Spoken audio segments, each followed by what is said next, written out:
ఉత్సవం సినిమా పేరు, దర్శకుడు అర్జున్ సాయి. ఇక్కడ ముఖ్యంగా నేను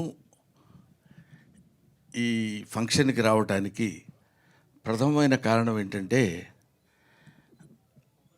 నాకు నటులన్నా, నట జీవితం అన్నా, నట జీవితం తెర వెనుక పడుతున్నటువంటి నటుల కష్టాలన్నా ఎక్కడో చిన్న అటాచ్మెంట్ అండ్ ఎమోషనల్ ఫీలింగ్.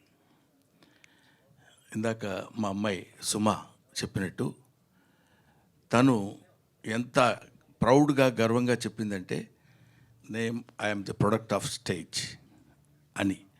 నాటకం నుంచి వచ్చానని చెప్పుకోవడానికి ఈ రోజుల్లో కొంచెం హెజిటేట్ చేసేటువంటి వాళ్ళు చాలామంది ఉన్నారని నాకు తెలుసు. నాటకాలు వేసుకునేవాడు అనేవాళ్ళు పూర్వం, నాటకాలు వేసుకునే వాళ్ళ గురించి. But one thing, art is long, life is short. మనం ఎంతకాలం ఉంటామో మనకు తెలియదు. బట్ చివరి వరకు మిగిలిపోయేది, శ్రీకృష్ణదేవరాయలు బతికున్నాడు అంటే అష్టదిగ్గజాల వల్ల, రాజరాజ నరేంద్రుడు బతుకున్నాడంటే నన్నయ్య వల్ల. ఇలా మహానుభావులందరూ, మహారాజులు బతికున్నారు అంటే వాళ్ళు పెంచి పోషించినటువంటి కళలు, కళాకారులు, కవుల వల్ల. అటువంటి కవులు పుట్టినటువంటి దేశం మన భారతదేశం. అటువంటి కవులు, కళాకారులు ఉన్నటువంటి దేశం మన దేశం. కాబట్టి ఈ దేశంలో ఉన్నటువంటి కళాకారుల యొక్క జీవితాల గురించి ఇందాక సురభి నాటక పరిషత్తు గురించి చెప్పారు. వాళ్ళు just they dedicated their life for the sake of stage.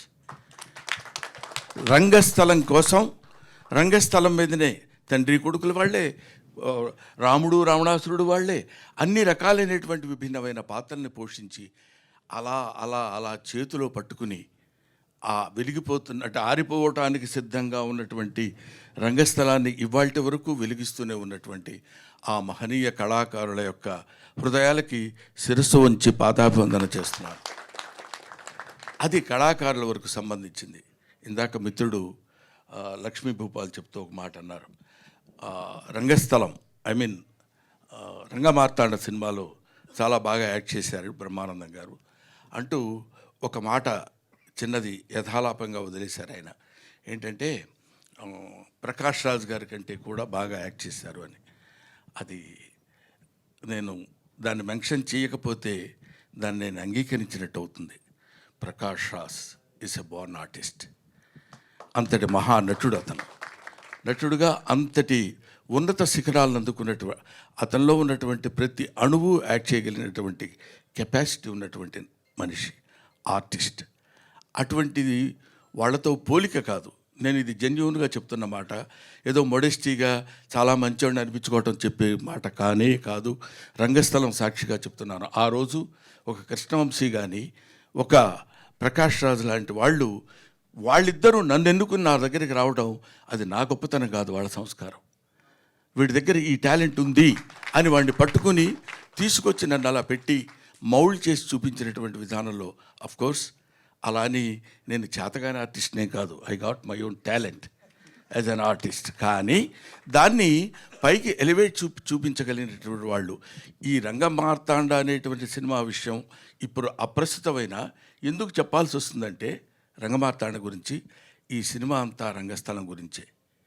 రంగస్థలంలో ఒక్కొక్కటి ఆలోచిస్తుంటే ఎంతమంది కళాకారులు మధ్యాహ్నం గబగబా ఇక్కడొక నాటకంలో ఒక వేషం వేసి, మళ్ళీ 10 గంటల నుంచి బయలుదేరి ఇంకో చోటుకి వెళ్ళి ఇంకో పరిషత్తులో నాటకం వేసి, అక్కడి నుంచి లారీలు పట్టుకుని వెళ్ళిపోయి నాటకాలు వేసినటువంటి ఇంతటి, ఇప్పుడు మనం స్వతంత్రం వచ్చింది ఆగస్టు 15 అనుకుంటాం. స్వతంత్రం ఎక్కడొచ్చిందంటే ఎంతోమంది త్యాగధనుల యొక్క ఒక దీన్ని సమాధి మీద నుంచి పుట్టినటువంటి అద్భుతమైన వృక్షాలు ఇవాళ మన స్వాతంత్రం. అలాగే ఈ రంగస్థలం మీద ఎంతోమంది కళాకారులు పుట్టారు, పోయారు, పుట్టారు, పోయారు. కానీ ఈ రంగస్థలం మీద ఉన్నటువంటి కళాకారుని బతికించేటువంటి శక్తి ఒక్క కళాకారుడికి మాత్రమే ఉంది. వాళ్ళది తెలుసుకుని, ఇదిగో తమ్ముడు ఎల్బి శ్రీరామ్, ఈయన నన్ను ఎవరు చూస్తారు, ఎంత డబ్బు వస్తుంది, ఎంత ఆదాయం వస్తుంది, నేను ఏం చేయాలి, ఏం చేయకూడదు, దీనివల్ల ఉపయోగం ఏంటి అనేది లేదు. ఏదైనా చిత్తశుద్ధిగా తను నమ్మినటువంటి సిద్ధాంతాన్ని చక్కగా అమలు చేయడానికి నిరంతరం కృషి చేసేటువంటి ఒక అల్పజీవి నా తమ్ముడు. ఇవాటి వరకు ఎందుకు అట్లా ఉన్నాడంటే, అందుకే ఇప్పుడు ఈ చప్పట్లు కొడితే వినపడుతుంది. భవనపాటి కామేశ్వరరావు గారు చెప్తారు కీర్తిశేషుల నాటకంలో, ఆ చప్పట్లే కదరా ఆకలిగా ఉన్న కళాజీవికి పంచపక్ష ప్రమాణాలు. ఆ పంచపక్ష ప్రమాణాలు ఆ చప్పట్లే కదరా కళాకారుని విర్రెత్తింపచేసే ఏకైక సంఘటన. ఆ చప్పట్ల ముందు కరిగిపోకుండా ఎలారా నిలబడ్డం అంటాడు.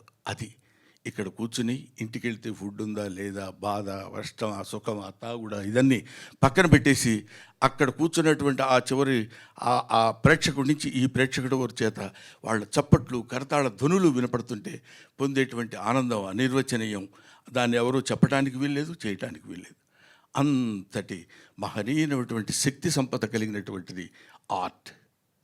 అది ఆర్ట్. చాలామంది ఏమనుకుంటారంటే ఆర్ట్ అంటే ఏదో కళ అని, ఫైన్ ఆర్ట్స్ అంటే లలిత కళలు అని, లలితములైన కళలు అని, అంటే ఫైన్ ఆర్ట్స్ మృదువైన కళలు అని అనుకుంటారు. కాదు, లలితా గాయత్రి యొక్క అంశ చేత పొందబడినటువంటి కళలు లలిత కళలు.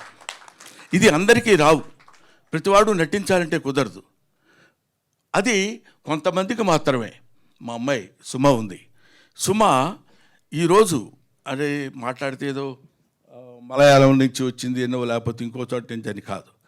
ఏదైనా తను నమ్మినటువంటి సిద్ధాంతాన్ని అలా పట్టుకుని మైకు రూపంలో ఇంతకాలం తనేదో గొప్పగా ఉంది అని కాదు, తను చేస్తున్నటువంటి నిరంతర కృషి. వింటున్నారో లేదో తెలియదు, మాట్లాడుతున్నారో లేదో తెలియదు, తనంతట తాను మలుచుకున్నటువంటి స్వయం శిల్పి సుమ. ఇటువంటి వాళ్ళు, ఎందుకంటే ఆ అమ్మాయిలో ఇప్పుడు ఇంతవరకు నాకు తెలియదు తన స్టేజ్ ఆర్టిస్ట్ అని. ఇలా చెప్తున్నప్పుడు ఓహో ఇటువంటి వాళ్ళు కూడా ఉన్నారా, మనకు తెలియని విషయాలు ఎన్ని ఉన్నాయో కదా అని. అది అద్భుతమైనటువంటి ఇటువంటి కళాకారులందరినీ ఒకచోట చేర్చి వీళ్ళ మీద ఒక సినిమా తీయాలని అనేటువంటి ఆలోచన రావడమే నిజంగా చిన్నవాడు అర్జున్ సాయి. వారికి నేను సిన్సియర్గా బాటమ్ ఆఫ్ మై హార్ట్, నా హృదయాంతరాల నుంచి అతన్ని అభినందిస్తున్నాను. ఎందుకంటే ఇందాక రైటర్ చెప్పారు, ఇక్కడ ఇలాంటి సినిమాలు ఎన్నుకోవాలంటే దానికి కొంచెం దమ్ము కావాలి. దానికి ఇది చెప్తూనే అటాక్ చేయగలిగినటువంటి, అంటే మళ్ళీ సినిమాటిక్గా కావాల్సినటువంటివన్నీ డీల్ చేయటం. ఇందాక మా ఏం రత్నమ్మ గారు చెప్పారు. ఏం రత్నమ్మ గారు అంటే ఆ రోజుల్లో ఆయన వస్తున్నా అంటే దడదళ్ళాడిపోయేవాళ్ళం. ఆయన సినిమా ఏంటంటే అది మన ప్రకాష్ రాజు, మేము సంకల్పం సినిమాలో ప్రకాష్ రాజు మొట్టమొదటిసారి ఎంట్రీ, ఆ తర్వాత నా ఎంట్రీ. అంటే ఇంచుమించు ఇద్దరం అప్పుడప్పుడే సినిమా ఇంట్రెస్ట్లోకి వచ్చిన వాళ్ళం. ప్రకాష్ రాజు ఆ సినిమాలో ఇంట్రడ్యూస్ చేశాడు ఆయన. అలా కనపడుతున్నాడని మామూలుడు కాదు, ఒక మాటలో చెప్పాలంటే పొట్టోళ్ళు తక్కువోళ్ళు కాదు. కాబట్టి అటువంటి అలాగా ఉన్నటువంటి వ్యక్తుల్లో వీళ్ళల్లో ఉన్నటువంటి ఒక ప్రకాష్ రాజ్, వాడిలో ఉన్న జీల్, వాళ్ళందరినీ పట్టుకుని ఎలా మేనేజ్ చేసుకొచ్చాడు అనేది ఊరికి అందరికి కలిపి ఇంటికి భోజనాన్ని పిలిచి భోజనం పెట్టి పంపించే లోపే గిలగిల్లాడిపోతాం. అటువంటిది ఒక సినిమా అనేటువంటి మహాయజ్ఞాన్ని, దాన్ని ఈ సినిమా అంటే మీకు ఎలా ఉంటుందో మీకు తెలుసు, నాకు తెలుసు, ప్రత్యేకంగా చెప్పాల్సిన అవసరం లేదు. ఇంతమంది నటీనటులను ఒక చోట చేర్చి వాళ్ళందరి మనోభావాలు ఎలా ఉంటాయో కనుక్కోగలిగినటువంటి వాడు అర్జున్ సాయి. అలా పట్టుకుని వాళ్ళందరినీ తీసుకొచ్చి, నేను ఒక్కడనే ఈ సినిమాలో బహుశా ఈ విగ్గులు లేకుండా ఉన్నాడు నేనే అనుకుంటా. న్యాచురల్ కాదు, అదేదో చెవులు ఊదాడు, అర్థం కాలేదు. నేను కూడా అర్థమైనట్టు యాక్ట్ చేయాలి. అది ఈ తర్వాత సినిమా అంతా అయిపోయింది కదా, రిలీజ్ రెడీగా ఉంది కదా, మొన్న వచ్చాడు ఇంటికి. శ్రీరంగారావు గారు గెటప్ ఉందండి, అదొక్కటి గురుగారు అంటాడు. ఆ ఫేస్ చూడగానే కుదరదు అనాలనిపించదు. అలా పడిపోతాం, మనకు తెలియకుండానే పడతాం. అలా పడేశాడు ఇంతమంది ఆర్టిస్టుల్ని, ఇంత పెద్ద పెద్ద టెక్నీషియన్స్. అంటే మామూలు విషయం కదా. ఒక అనూప్ రూబెన్స్ కానీ, తర్వాత మన గౌతమ్ ఎవరు రసూల్ ఎల్లోరా, అవి చూస్తుంటేనే ఒక అద్భుతమైనటువంటి వాళ్ళందరినీ పట్టుకుని ఇతనైనా ఇవన్నీ చేయించింది అనే అనుమానం మనకు కలిగే విధంగా ఒక అద్భుతమైన సినిమా తీశాడు. ఇది నిజంగా ఉత్సవమే. ఇది ఇలాంటి సినిమాలు బతకాలి, ఇలాంటి సినిమాలను మనం బతికించాలి అనేటువంటి అభిప్రాయంతో, ముఖ్యంగా నేను ఈ మధ్య మెడిటేటివ్ ప్రిన్సిపల్, ప్రతి పెద్ద సినిమా ఫంక్షన్లకు వెళ్తే అందరిలో ఒకళ్ళం అవుతాం. ఇలాంటి వాళ్ళకి మనం ఉపయోగపడితే, కళాకారుడిగా నేను ఏదో కొన్ని సంవత్సరాలు చేశాను, కొన్ని గొప్ప గొప్పవన్నీ చేసుకున్నాం. మీ అందరి దయ వల్ల నాకు మంచి పేరు వచ్చింది, మంచి కీర్తి వచ్చింది. ఆ విధంగా మంచి ఆనందకరమైనటువంటి ఆర్థిక పరంగా హ్యాపీగా ఉన్నాను. But I should be useful to the youngsters like you. మీలాంటి కుర్రాళ్ళకు ఉపయోగపడాలనే అభిప్రాయంతో మనవాడు పిలవగానే, అంటే కొంచెం గొప్పగా చెప్పాలంటే నిన్ననే బెహరీన్ నుంచి వచ్చాను, అయినా సరే నేను ఇక్కడికి వచ్చానంటే నేను ఎంత గొప్పవాడినో మీరు ఆలోచించండి అని చెప్పాల్సిన పరిస్థితి కాకుండా, అతను రాత్రి 11:30-12 గంటలకు వస్తే, గురువుగారు అది చిన్న అదే applying voice, commanding voice, begging voice, Jabardasth voice తెలీదు. నేను చెప్తాను, ఇమిటేట్ చేసి మీరు వినండి. గురువుగారు ఎవరు? నేను గురుజీ అని. నన్ను మర్చిపోయారా మీరు? ఒక ప్రియురాలు ప్రియుడితో అంటే చూడండి, నన్ను మర్చిపోయారా మీరు? ఇంకెందుకు ఈ లైఫ్, నా జీవితానికి ఇది ఎందుకు అన్నట్టు. అంటే ఎవరు? మళ్ళీ నిద్రలో ఉంటాం 12:30-1 గంట, అప్పుడు పొద్దున్నే చెప్పడానికి, గుర్తు చేయడానికి. అవునమ్మా, నేను అర్జున్ చెప్పమ్మా. ఏం లేదు గురించి, రేపే మంది ఒకసారి మీకు గుర్తు పడుకున్నట్టున్నారు మీరు. నేను అర్ధరాత్రి పూట లేచి అటు ఇటు తిరుగుతుంటాం రోడ్ల మీద, అనుకోబోదు చెప్పండి అని మీరు బాగా డిస్టర్బ్ చేసినట్టున్నారు, ఏమనుకోవద్దండి అని చెప్పి డిస్టర్బ్ చేయాల్సినంత చేసి, ఆ తర్వాత అంటే అది మాకు కందుకూరు వీరేశలింగం గారు ఏదో దీనిలో చెప్తూ, దెబ్బ తగిలితే ఎవడన్నా కొరడాతో కొట్టాడు అనుకోండి, చర్రమ రియాక్ట్ అయిపోతాం. ఏంట్రా అంటే కొడుతున్నావు ఏంటి అని గట్టిగా అడగగలం.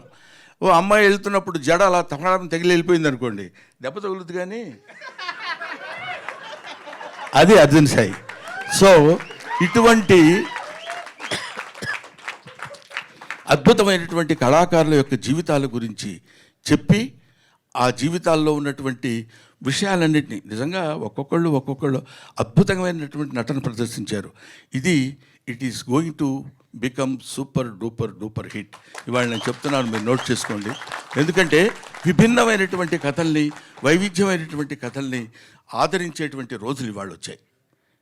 కాబట్టి అటువంటి స్థితి ముందు ఆయువు పట్టైనటువంటి, బేస్మెంట్ అయినటువంటి భూదేవి లాంటిది మన రంగస్థలం. కాబట్టి దాన్ని మీరు తప్పకుండా ఆదరించాలని, మీరందరూ ఆదరించే నటుడిగా నేను మనస్ఫూర్తిగా కోరుకుంటున్నాను. అది ఆ తర్వాత ఇక్కడ ఉన్న వాళ్ళందరికీ, హీరో నా గురించి ఏం చెప్పలేదు ఏంటంటే, పెద్ద తెలియదు నీ గురించి నాకు, అందుకని నేను ఎక్కువ చెప్పలేదు, ఏమనుకోవద్దు. But hero looking,